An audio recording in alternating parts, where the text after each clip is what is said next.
So you're ready to enter the stage.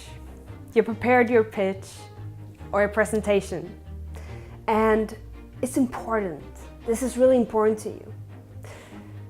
But instead of being here and now and feeling as confident and charismatic as you want to be, you feel nervous. This is a very common problem.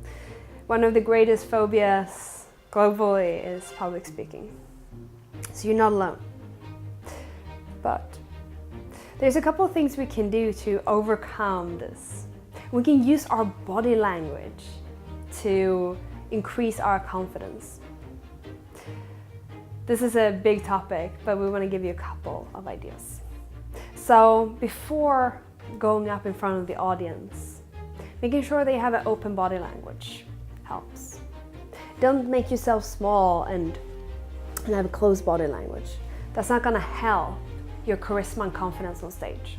So stand with straight back, head up, and open your shoulders. Smile, and do this for yourself before you enter the stage. You can even use power posing, like hands in the air, for 2 minutes or so in the bathroom or backstage, if you want to really boost it.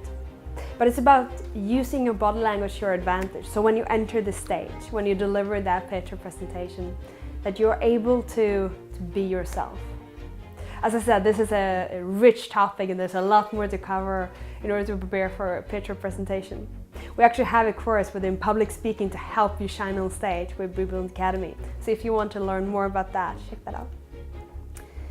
But for now, remember, next time you're about to speak in front of an audience, let your body language serve you. So be proud, have an open posture, and smile. It's harder to be nervous when we smile.